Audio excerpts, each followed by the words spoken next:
DXKT Davao. Member, kapisanan ng mga broadcaster ng Pilipinas.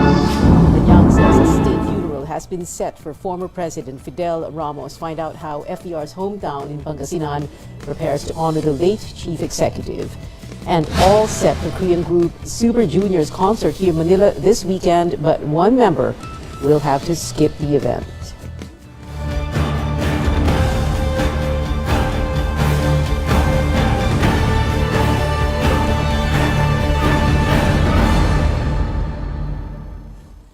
Justice Secretary Boying Remulla defends the decision of the president not to rejoin the International Criminal Court. Remulla insists the country's justice system is working, but will a local drug war review even dare to go as far or as high as former President Duterte? Anjo Alimario has tonight's top story. Kahit sino pa, wala naman tayo sinasanto eh. Kahit sino pa yan. Diba? Bakit nyo ba sasabihin na hindi namin kayang gawin itong bagay na ito? Eh, nasubukan nyo na ba yung aming will para maayos lahat yan? Justice Secretary Boying Remulla makes this commitment as he vows to continue the review of the bloody drug war of the past administration. This is also his response to former Senator Laila de Lima's tweet challenging the current government to hold former President Rodrigo Duterte accountable. No less than President Ferdinand Marcos Jr. declared that the Philippines has no intention of rejoining the ICC. Remulla insists it's within the country's rights that the local justice system is working. Ang Amerika hindi member ng ICC. Ang China hindi member ng ICC. Ang Russia hindi member ng ICC. Marami naman hindi member ng ICC eh. Are they pariahs? Are we saying that their systems don't work? Ano ba to? Is it a club that says, if you don't belong here, you are no good? ICC prosecutor Karim Khan is seeking to resume drug war investigation and described the DOJ's initial assessment as mere desk review. Of the 52 initial cases turned over to the Justice Department, 6 have been dismissed, while 7 are still for case build-up. Thousands were killed during the drug war. Remulla admits filing cases is easy, but successfully prosecuting them is another matter. Here lies the problem: lack of witnesses. For those who really want to come forward to be a witness in a criminal prosecution involving what you call extrajudicial killings, then please come forward. We will welcome these people who wish to put forward their testimonies. The work is ongoing right now. Will the DOJ still share information with the ICC? Remulla says the country will do it not to comply, but out of courtesy. Anjo Alimario, CNN Philippines. Human rights advocates say President Bongbong Marcos's refusal to rejoin the International Criminal Court promotes what they call a climate of impunity. The group, Karapatan, says this indicates Mr. Marcos's disregard for civil and political rights, the plight of drug war victims and their families, as well as their calls for accountability. Karapatan adds Marcos effectively denied them justice. The group vows to support efforts to hold accountable government officials who paved the way for what it says was, quote, the brazen mass murder during the Duterte administration. A personal doctor of the president is the new Food and Drug Administration chief. Dr. Samuel Zacate, lead physician of President Marcos, treated the chief executive when he got COVID-19 last month. Palace says Zacate is a public health advocate and a consultant for government offices. He has years of experience in medicine as a diplomate of the Philippine Society of Venerologists and a fellow of the International College of Surgeons. As you know, to be the FDA head, you have to at least be a doctor or a pharmacist. So yeah, he is qualified, plus he has several distinctions. So we're not sure if his being a personal physician actually factored into this, considering he ticks all the boxes, meaning lahat ng requirements bilang FDA he fulfills. President Marcos picks engineer Carlo Di Mayuga as acting MMDA chairman. Di Mayuga will replace Romando Artes, appointed by former President Duterte in March. A retired general of the National Police becomes secretary of the Office of the Presidential Advisor on Military Affairs, or OPAMA. Roman Popong Felix was head of the provincial police in President Marcos's home province, Ilocos Norte, and regional director of the Ilocos Regional Police Office. Retired Military General Ariel Caculitan will also join OPAMA as Undersecretary. On your screens are other newly designated officials.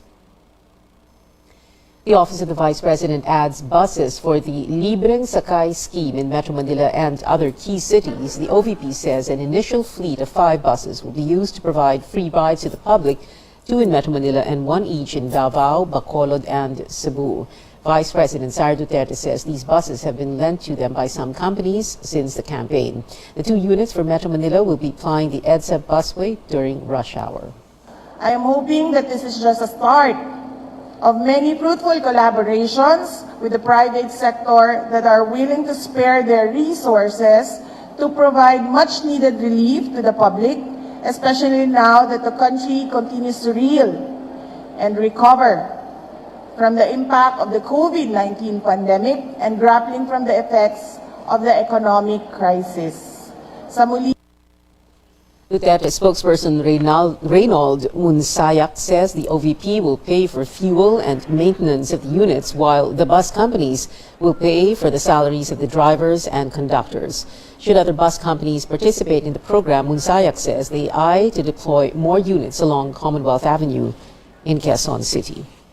A recent survey shows almost half, or 48% of Filipino families felt poor in the last months of the Duterte administration. The social weather stations estimated the self-rate poor Filipino families at around 12.2 million from 10.9 million in April.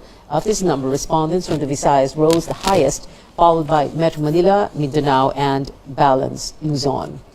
Meanwhile, around 31% of respondents say they are borderline poor and 21% consider themselves not poor.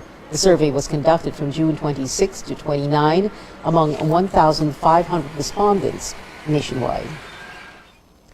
The Health Department is open to a proposed Senate investigation into the country's COVID-19 vaccination program. Senator Risa Hontiveros wants a probe, citing reports and government pronouncements that from April to July, anywhere between 4 million to 27 million doses of unused and expired vaccines are bound to be thrown away. Hontiveros says these are worth around 5 to 13 billion pesos. She adds this may mean an oversupply of vaccines. But Health Officer in charge Maria Rosario Vergere denies this, while Vergere says they're ready to explain everything in a proper form. She says vaccine wastage is common in national vaccine deployment programs. We'll always be open naman para sa mga ganitong pag-iimbestiga para makapagpaliwanag po tayo ng maayos and having that right platform or avenue kung saan pwede tayong makapagbigay ng datos at maipaliwanag. So we will be explaining all of these things through our data and analytics kapag dating po ng pag-iimbestiga na yan. Former presidential advisor for entrepreneurship Joey Concepcion earlier said over 5 billion pesos worth of COVID-19 vaccines bought by the private sector expired in July.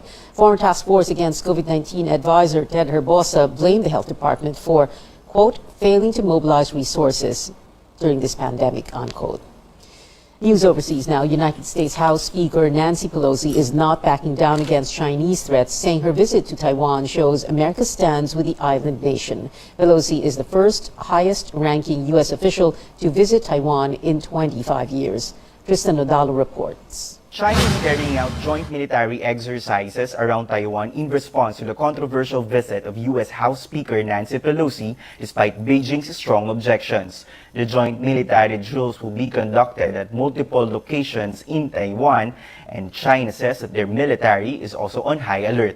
There will be sea and air exercises and long-range and live fire drills along the Taiwan Strait in the next 4 days. Beijing says it will exhaust all means to defend its sovereignty and territorial integrity. China has also summoned the U.S. ambassador to lodge its protest over Pelosi's visit. China has only been compelled to act out of self-defense, and any countermeasure that China will take would be justified and necessary. But Pelosi says her visit only affirms U.S. commitment and support for Taiwan's vibrant democracy. They are also not veering away from the so-called One China policy. Russia and North Korea condemned the U.S. move, while the United Nations reiterates the UN resolution in 1971 recognizing only one China. Philippine officials are also closely monitoring the developments in Taiwan. Lahat ng mga factories doon, meron na pala silang ready shelters, merong ready evacuation centers. And then meron din tayo on our part, we also have our own shelters for our OFWs.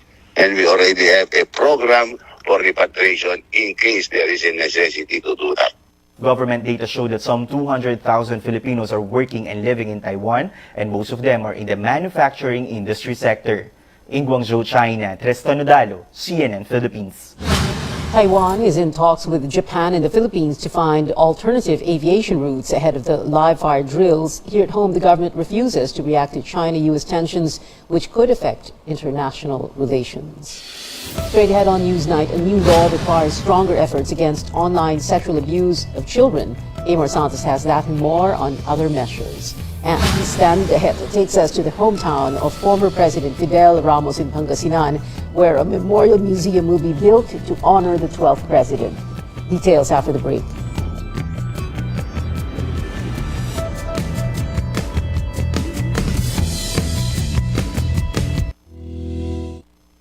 SMC, San Miguel Corporation. Bisag unsang industriya ang sudlan niini, tinguha sa SMC ang pag-uswag o paglambo sa mga Pilipino. Karon, gikan sa SMC, aniya na ang SMC Davao Cement. SMC Davao Cement, gama sa Davao para sa Mindanao. SMC Davao Cement, ato ni bay. SMC, San Miguel Corporation. Bisag unsang industriya ang sudlan niini, tinguha sa SMC ang pag-uswag o paglambo sa mga Pilipino. Karon, gikan sa SMC, aniya na ang SMC Davao Cement. SMC Davao Cement, gama sa Davao para sa Mindanao. SMC Davao Cement, ato ni bay. Ito ang RPN, Radio Philippines Network, DXKT 1071 sa inyong mga radyo, ang Radyo Ronda sa Davao.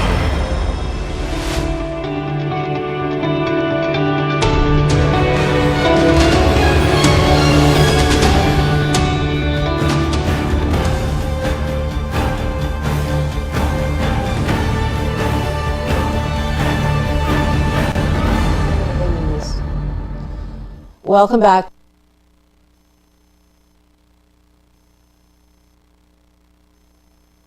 To CNN Philippines, dozens of bills passed by the 18th Congress have lapsed into law under the Marcos administration. Amor Santos tells us about one of the measures providing stronger protection against online sexual abuse of children. These social media pages prey on children. According to UNICEF, 20% of minors aged 12 to 17 have been sexually abused online.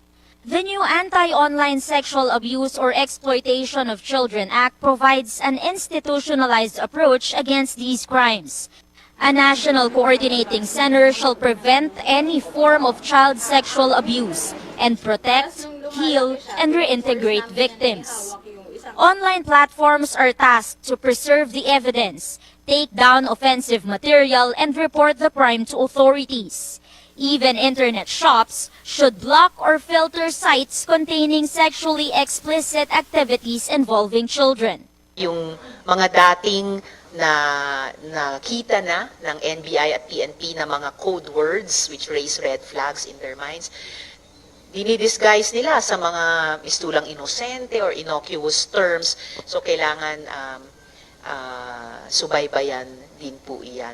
Senator Risa Hontiveros also expressed grave concern over cases where the minors themselves spread their photos or videos in exchange for money. She says the law is a step in the right direction, but much more needs to be done.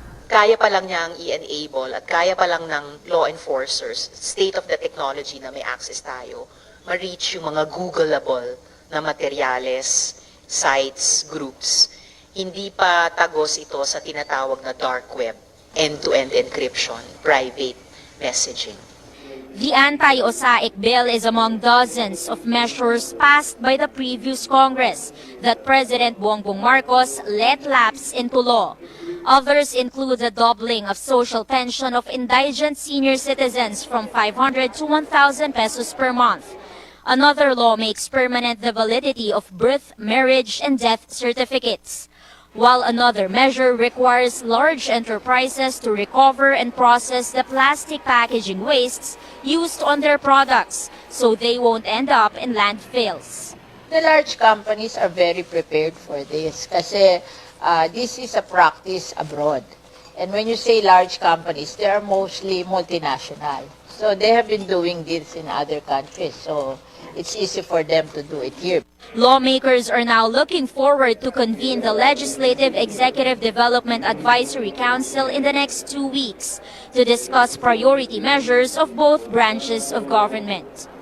Amor Santos, CNN Philippines. The teachers group urges lawmakers to override President Marcos's veto on a bill seeking to grant tax exemptions for the honoraria of poll workers. Members of the Alliance of Concerned Teachers staged a protest outside the Batasan Pambansa in Quezon City Wednesday. The group wants lawmakers to vote in favor of the bill, which overwhelmingly passed both houses of Congress. A vetoed bill becomes a law if 2/3 of the Senate and House vote separately to override it. Para sa amin, nakaka-frustrate po ito dahil parang hindi binibigyan ng pagpapahalaga yung sakripisyo ng mga teachers. Naniniwala po kami na maninindigan yung ating mga mambabatas para sa ating mga guro at election poll workers. President Marcos says he decided not to sign the bill because it runs counter, he said, to the government's tax program. He is instead proposing financial aid for poll workers, but teachers groups are rejecting the idea. Academic groups urging the administration to push for the use of Filipino as primary language for teaching in schools. The Tanggol Wika Alliance says Filipino students perform poorly in international assessments because major subjects in basic education are taught in English. The group wants a law to require at least 9 units of Filipino and 3 units of Panitikan or Philippine literature in the higher education curriculum. Tama na yung polisiya na English lang pinapahalagahan. Mas pahalagahan natin ang wikang sarili. Kasi nasubukan na natin from 1906 na English lang ang pinapahalagahan sa tayo napunta. Nandyan tayo sa isang sitwasyon na ine-export pa rin natin ang ating mga kababayan para lang makakuha ng dolyar ang gobyerno. In his Buwanang Wika message released yesterday, President Marcos said speaking in a foreign language is not the only basis for intelligence, but in his first State of the Nation address, Mr. Marcos said he wants Filipinos to maintain their advantage in English because it is favored by foreign employers. It's that time of the year again where teachers, parents, and students participate in the National Schools Maintenance Week or Brigada Escuela to prepare for the opening of classes. Chrissy Di Matula checked how a school in Metro Manila kicked off the initiative with classrooms expected to fully reopen soon after more than 2 years of the pandemic. Catherine De Leon is a parent of a second-grade student in San Antonio Elementary School in Quezon City. A couple of weeks before school starts, De Leon and the other parents brought along their cleaning materials to help prepare for the return of students. Sa panahon ngayon, nag-uuso po ngayon yung dengue, kaya mas maganda po na malinis po yung bawat room po ng mga estudyante para iwas po sa sakit. According to one of the guardians, being hands-on with the preparations ensures that it's safe for students to return to school. Para po safe yung mga bata, lalo na kasi maliliit pa sila eh. Grade 2 pa lang yung dito na papasok. On Wednesday, Brigada Escuela, a yearly activity before the resumption of classes, was launched in San Antonio Elementary School, which was participated in by around 500 parents and students. The campaign for the school's Brigada is a toxic-free and waste-free school year, as it aims to ban harmful chemicals such as lead and mercury in the campus. Lead is usually found in paint products, while mercury is used in thermometers. Ang ganitong chemical ay neurotoxin. Ang pangunahing inaatake nito ay ang utak. Nakakapagpahina ito ng utak ng mga bata. Kung sila ay may expose sa ganitong klaseng lason, ano na lang yung kahihinatnan ng kinabukasan ng mga bata. According to the school officials, they have noticed an increase in the number of enrollees with the implementation of face-to-face learning. Yung mga dating tumigil sa pag-aaral dahil sa pandemic, ngayon bumabalik na sila. Then yung ating mga transferee from other schools, from private schools, dumadami na rin po. So yung average naming enrollees dito is 3,100. So ngayon, by target namin, madagdagan yun ng 10%.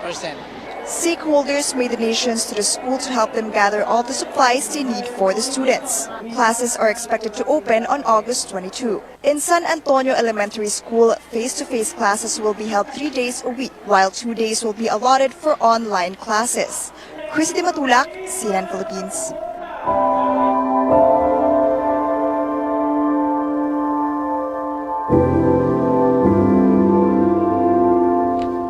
A state funeral for former President Fidel Ramos has been scheduled for August 9th. That confirmation coming from Press Secretary Trixie Cruz Angeles. Citing security reasons, Cruz Angeles says there is still no word on whether President Marcos will attend the wake. The last state funeral for a president was in 1997 for Diosdado Macapagal. Ramos' hometown in the province of Pangasinan planning to build a memorial museum in his honor. Stanley Gaheta takes us to the municipality of Asingan.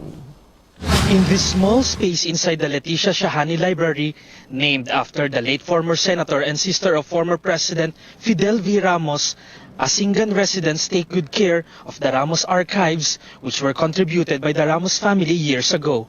Meron tayo dito more written books of Fidel Ramos, then mga CDs and videos donated by the Ramos family. Laman ng mga CD is about EDSA, the people power, then presidency. Napaka-rare yung historical materials na ito. Books have personalized signatures in red ink from the late president, which was his habit, symbolizing his dedication to educate Filipinos on the lessons of history. But to be able to pass on the FBR legacies to future generations, a bigger space is needed. It's a good time din na magkaroon tayo ng rich collection about Asingan and Asinganyans. Young Asinganyans believe this modest space has immeasurable historical lessons to teach Filipinos. Because of him, President Ramos, the people of Asinganyan were recognized and empowered po. As someone na hindi siya naabutan, I think he is a great inspiration for us students. Here at the Asingan Tourism and Recreational Center, the local government plans to build a 10-meter by 30-meter memorial museum to honor the town's outstanding son Fidel V. Ramos. The museum will feature his many contributions to the country. Nakita ko rin naman yung pagkakataon na magkaroon ka ng isang presidente sa bayan mo na na-produce. Kaya sabi ko, isang karangalan. Because of him, talagang kilalang kilala ang Asingan. Lalong-lalo nung kanyang kapanahunan na bilang presidente. FBR visited the municipality of Asingan in 2016, where he voted for the last time during that year's national elections. It's high time for us to pay back his good service sa pagtatayo ng memorabilia niya, yung museum po. Baka yan yung magbubukas ng pagkakataon sa aming bayan na magkaroon kami ng turismo. So with President Fidel V. Ramos. The municipal town will provide a budget of 15 million pesos for the construction of the museum and will also tap the Department of Tourism for additional support, hoping to keep the memory of FBR alive in the hearts of Asinganyans and all freedom-loving Filipinos. Stanley Gahete, CNN Philippines. Tonight on Politics as Usual, we'll take a closer look at the late former president's life and legacy from a warrior to a nation's leader. His Interior Secretary, Rafi Alunan, veteran journalist, former Defense Press Corps reporter Manny Mogato, Navy Captain Leo Dimok of the AFP's J3, who will talk about funeral honors and services for a former Commander-in-Chief, and retired Colonel Gencio Acop, a longtime aide-de-camp of Ramos. Catch these interviews later at 8, only here on CNN Philippines. Coming up on Newsnight, updates on the PBA Philippine Cup semifinals and how Magnolia fared against defending champ TNT. And sad news for Pinoy Super Junior fans. One of the members has no choice but to sit out the group's Philippine concert. Details when we return.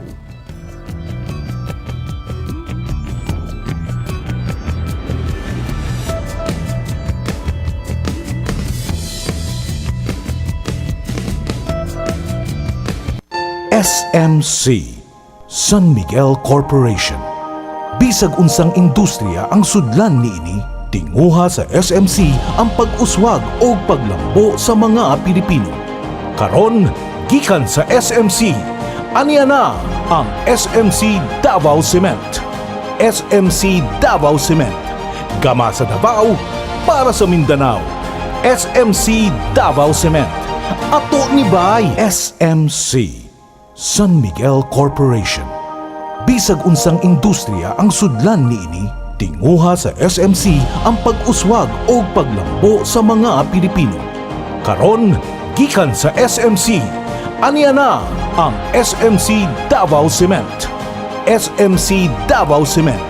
Gama sa Davao para sa Mindanao. SMC Davao Cement. Ato ni Bay. Ito ang RBN, Radio Philippines Network, DXKT 1071 sa inyong mga radyo, ang Radyo Ronda sa Davao.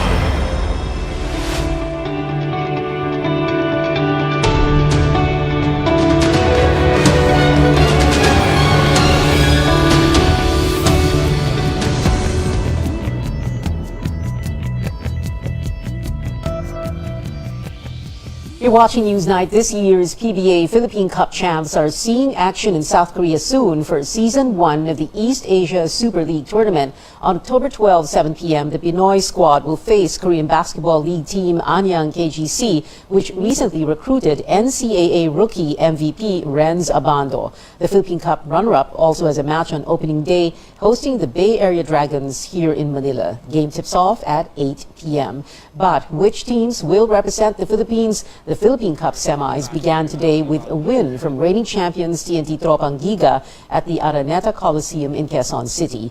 TNT beat the Magnolia Hotshots 108-96. Their next match is set for Friday, 6 p.m. Another semifinals match is underway. It is the Meralco Bolts versus the San Miguel Beermen, with San Miguel leading in the first quarter at 34-21. Now for BTS ARMYs, we're finding out more about the K-pop group's next collaboration. BTS vocalists Jin, V, Jimin, and Jungkook gave fans a look at the recording session for Bad Decisions, made with producer Benny Blanco and rapper Snoop Dogg. Benny also posted a trailer for the track, which quickly trended. This summer, they're back. Jin, V, Jungkook, Jimin, Snoop, Bad Decisions. The music video for Bad Decisions comes out on Friday, 12 p.m. Super Junior's Siwon will not make it to the boy group's concert in the country after catching COVID-19. The Korean actor and singer tested positive for the virus after their Super Show 9 tour stops in Thailand. But the rest of the 8 active members will perform at the Mall of Asia Arena in Pasay City this Saturday. In a viral video, the pop singer famous for hits like Bon Appetit seems to be saying, "Let them eat pizza." CNN's Judy Mose reports. Katy Perry has dressed as an ice cream cone cake and a hamburger paired with Taylor Swift as fries. Now she's added pizza throwing to her menu, flinging slices direct from the box. It happened at a Las Vegas nightclub where Katy made a surprise appearance. It looked like she was going to eat the pizza, but someone next to us had yelled, "Hey, we want pizza!" They got it, slice after slice. Amanda Kurth shot this video. Did any pizza land near you? Oh yeah, I don't think anyone caught a piece. I don't know how well she is at the pizza throwing, but there was quite a few on the ground. At one point, she was two-handing it. Perry pizza hysteria swept the internet. Katy Perry, throw a pizza at me. Someone with tickets to an upcoming concert threatened, if she doesn't throw pizza at us, I'm asking for a refund. There was a couple guys trying to catch it in their mouth. I wasn't going to do that. Katy herself reposted another version of the video saying, a mother feeding her children. Someone was reminded of the time President Trump started tossing out paper towels after a hurricane hit Puerto Rico. The nightclub probably needed some paper towels. After Katy was done, in her role as the new advertising face of a food delivery service, Perry has sung about pizza. But when it comes to heaving it, she may not be quite as good as the star of Breaking Bad. It's not easy to stick a pizza, but in a twist to the Dean Martin classic, When the moon hits your eye like a big pizza pie, when Katy Perry hits your eye with a big pizza pie, that's amore. Jeannie Mose, CNN, New York. And that is it for now. Join me again on News.ph at 7 p.m. and on Politics as usual at 8. I'm Pia Hontiveros for Newsnight, where we go above and beyond the headlines.